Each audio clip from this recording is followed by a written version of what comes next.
have you ever looked in the mirror and been confronted with somebody in that mirror that you don't know who it is? It absolutely has happened to me. And one day I woke up and saw that. And all that time I had been aging and didn't realize it, because I thought I looked like that, but I didn't.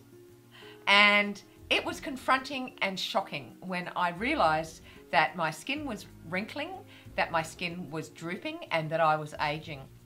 So what is a wrinkle? Why do we get wrinkles? Now, a wrinkle is where the skin starts to depress or drop into a crease. And sometimes wrinkles get so deep that they become scar-like. So you do need to treat wrinkles as if they were scars. There are other ways to get rid of wrinkles, but that's not what we're talking about today. We're talking about what is a wrinkle and why do we get them. Now, here is a schematic that shows you what a wrinkle is. It shows you a picture of young skin versus mature skin. And you can see in that picture how the skin in the mature skin starts to depress and starts to cave in. You can also see how what happens is that the collagen, elastin, the hyaluronic acid, the layer of hyaluronic acid starts to deplete. And what happens is that when all of these things start depleting in our body, that's when the skin starts caving in. Now, the reason why we get wrinkles are varied and many. And it would be from medications, from exposure to sunlight, from exposure to excessive drinking, excessive drugs, cigarette smoke, and generally not looking after yourself causes wrinkles. Now, I know that it is a dilemma, and I know that it is a gazillion-dollar industry to help people stop wrinkles. So the way you can stop them is obviously by having fillers, injections, by having a facelift, by doing facial exercises. There's many, many, many different ways to help support softening wrinkles. Some are very drastic and some are very gradual. Obviously, the picture gives you a representation of our skin. And in reality, our skin is only very, the layers of our actual skin is just minute. There's some 6 layers in the skin, and it's quite a miracle what our skin actually does. Our skin is the largest organ on our body, and it's designed to keep out the environmental elements. It's designed to also hold in all of our organs and anything else that needs to be held in. It's designed to help hold up our skeletal features, our skeletal system. So the skin is truly, truly an amazing organism. But we do need to look after it. So when you do look at this picture, this is a representation of what the skin is. Because if I put a real picture up, it's pretty revolting really when you put a picture of actual skin. So it's good to have drawings, because it's a much better representation and much easier to look at. But you can see how the collagen and the elastin, and there is also a layer of hyaluronic acid in our skin, and that is depleted over time as well. So what I'd like to show you by this picture to represent it is that there are 6 layers of the skin, but then it's broken up into 3 different levels. The first one is the epidermis, the second one is the dermal layer, and the third one is the hypodermal. Now, all of these different layers have different specific functions of supporting your skin. And each of these functions feed the next function.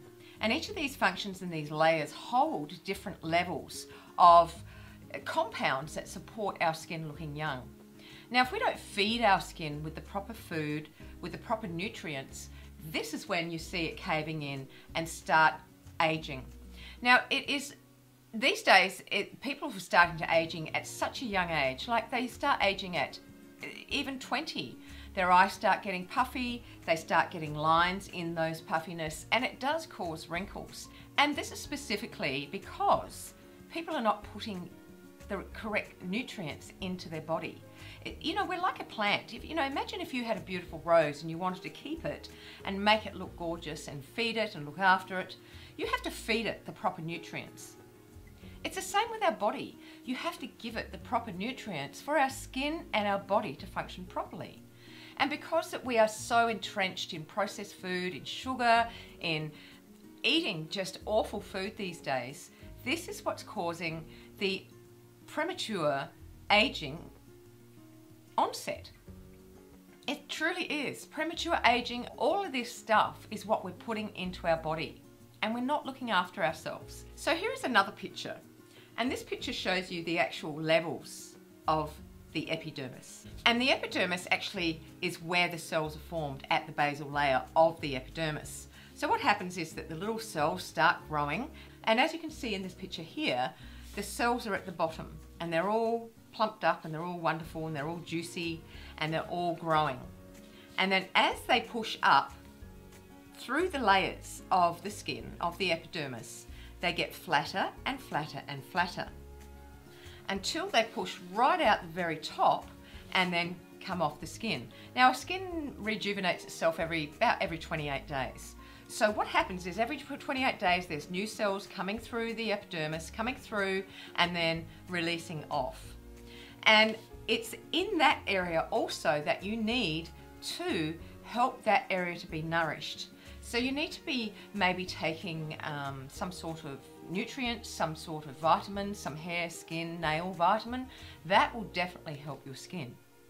Just Google it on the internet. You know, there's many of them. So just Google it, look at a vitamin shop, healthy skin, healthy nails, you know, whatever, and you'll be able to find something like that. But we do need to put these nutrients into our body to help support our skin. So following on from this, what you can see is how the cells travel up. Now, as they travel up through the epidermis, what happens is as they get flatter, the water component and the hydration component of the skin gets less, okay?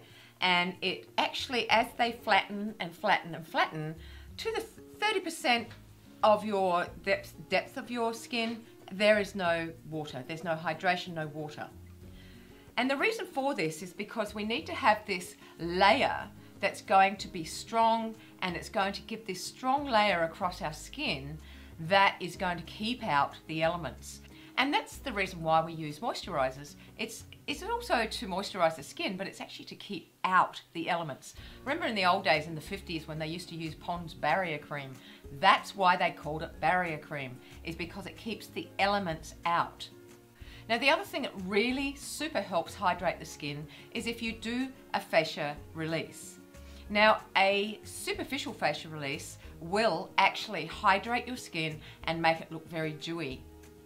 Here is a link to my fascia released, and you will find that if you do that regularly, that your skin will start to glow and it will start to be much more healthier, because it will stimulate your skin to start doing the things that it should be doing.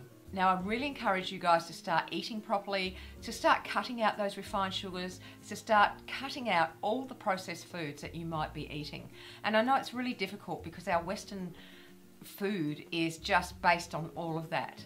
But I really encourage you to start adding some really good food, some fruit and vegetable to your diets, and water.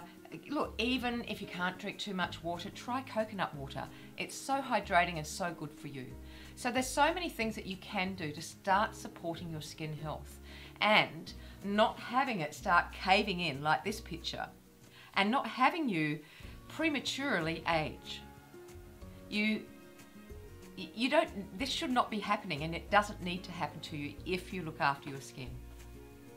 Alright guys, well, I hope that's helped you today. I hope it's something that's been informative, and I hope it's something that will really encourage and inspire you to go out and start eating healthfully and start looking after your skin health. Alright, well, you have a lovely day wherever you are in the world, and I'll see you next time. Bye.